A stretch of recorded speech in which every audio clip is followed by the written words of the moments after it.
place his headpiece fully all the way inside, so that way we would have an easier access to his eyeball. The last couple of times I painted Zaku's, I had trouble getting in there, so I thought this would make it a little bit easier. We're going to start off with fluorescent red and put it in there for a nice coat. Then we'll add in some pastel peach into the center of that eyeball. After that, we're going to return with some fluorescent red and paint it around the edges, water it down so it flows in there quite well. This will give it the look of glowing, but if you want, you could just do a flat layer of pastel peach and it'll look good. After that, you can just shove the headpiece right on in there and we can get to painting the rest of the model. For the lighter purple, we're going to start off with Two Thin Coat's Sorcerer's Cloak. I think this is a pretty great color match to the Black Tri-Star's lighter purple areas. It's a pretty bright color and we're going over a black primer, but it still applies very well, so I do like this color a lot. And we are going to apply it to the chest, the forearms, and the upper arms.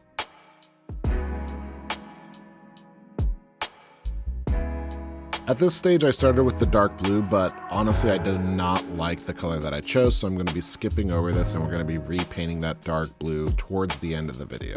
So keep that in mind, as you might see some areas that have been completed but I didn't talk about, but I'll get back to it towards the end. For the tubings, the hands, the knees, the inside of the shield, and the joints, I'm going to be painting with Vallejo's Extra Opaque Heavy Charcoal. This is a dark gray that goes on really well, and I really like it for this darker color scheme that the Black Tri-Stars presents.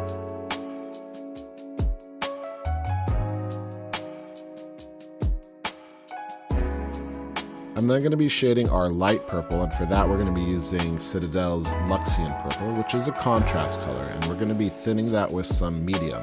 You can use contrast medium or Lamium medium. I did Lamium medium, whatever works. Apply it all over the light purple so that way you have a nice subtle shade that tints the entire part. And while that is drying, we're going to quickly toss some Dungeon Stone Gray by Two Thin Coats onto our Heat Hawk, or any neutral gray will work. Following that, we're going to take a black wash, and I use Two Thin Coats Oblivion Black Wash. The formulation for Two Thin Coats is very much like the original Citadel washes, which have kind of been lost to time. I just prefer the way these stain the model compared to Citadel's new washes. We're going to apply this over all of our gray parts, including the Heat Hawk and the darker gray, just to shade them down. Next, we're going to take Citadel's Gray Sear and we're going to apply it to the legs as well as the feet. And we're painting white over black, so this is literally a nightmare. And you're going to want to make sure your paint is very thin and you're doing this in multiple coats. If you want, you could also base coat this with like a standard gray and then apply the Gray Sear. That would also work. You just want to make sure you're working in thin coats because white especially can create a lot of texture. It can be really heavy pigments that can ruin the model. So just take your time, don't rush, and be patient.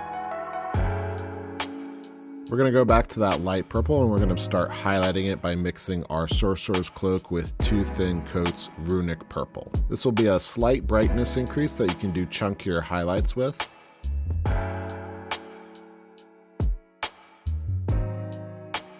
After that, we're going to take Runic Purple on its own and we're going to do a final highlight for that light purple. For our final highlight, we want to do thin lines. We're going to do less highlighting and make it more refined. After that, let's start highlighting our grays, and for that we're going to take our charcoal gray and mix it with our standard gray. We're just going to do some chunky highlights on those darker gray areas.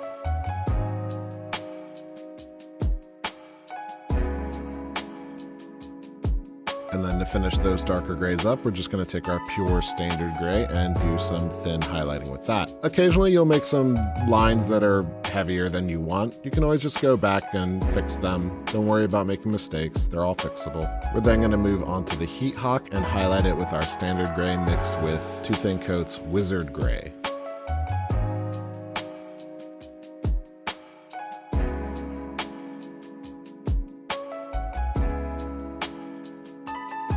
Then we're going to take pure Wizard Gray and we're going to do some final highlighting on that Heat Hawk. Remember, when you're doing some final highlighting, you want to make sure you're doing less. Less is more. It'll help the contrast and really help make the miniature pop.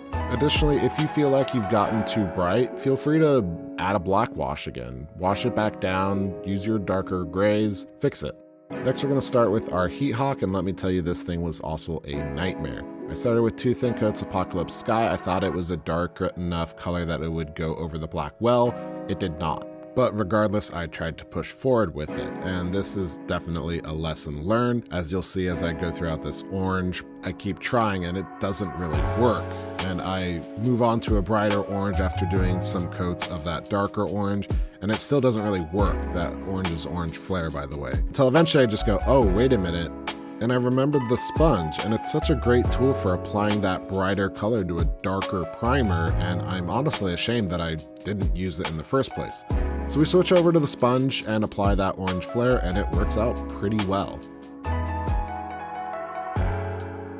Once I've got that basic layer down, I'm going to move on to my next technique to get this color on the Heat Hawk, and that's wet blending. For wet blending, you're going to take a really wet paint and apply it to the model, and then take a really wet paint of a different color and apply it onto the model in roughly the same area. And what this will do is those 2 wet paints will kind of merge together and kind of join right at their connecting point and blend really well. And for this, we're going to be using some Apocalypse Sky towards the outside, some orange flare towards the inside, and eventually we're going to start adding some ice yellow towards the very, very inside, towards the start of that Heat Hawk where the heat is emanating from. And wet blending is actually pretty fun. It can be a little tricky to control the paint, but it's pretty good on an area like this Heat Hawk where you don't really need to control it as well. So take your time, have fun, and learn. And it's a great opportunity to really learn this useful technique.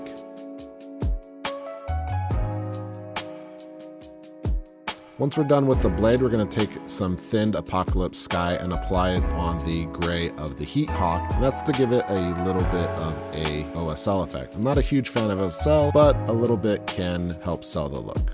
We're also going to do a minor amount of highlighting on that white, and we're just going to take some pure white, mix it in with our gray sear, and do some highlighting. Just be careful with adding too much, because if it's too white, it can really mess with the look of the other parts of the miniature.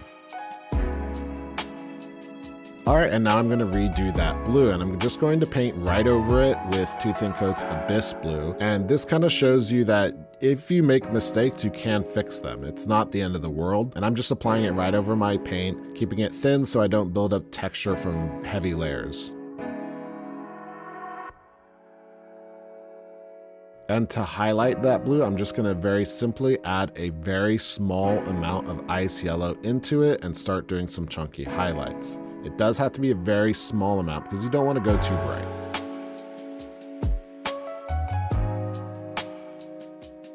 I then further highlight by adding a little bit more ice yellow into the mixture. Now, when you do a highlight and you think it's too bright, you can just take your previous mixture and blend it into your previous highlight. It's okay to do that. I do it a lot. It really kind of helps smooth everything out so you don't really have like these neon Tron highlights, as I used to call them, that can really be offsetting to look at. And I'm really happy with how this blue turned out. It's not the perfect blue for the Black Tri-Stars color, but finding a right color match for this mini was actually really difficult, and I'm happy with where I ended up at.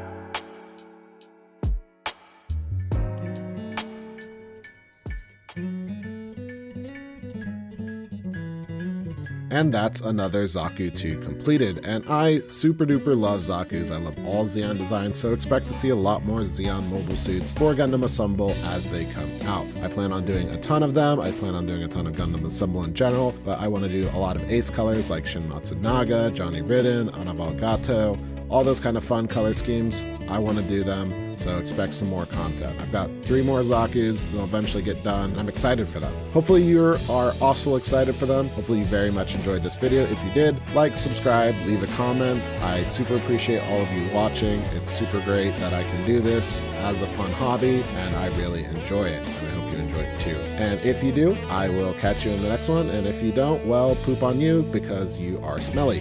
Thanks.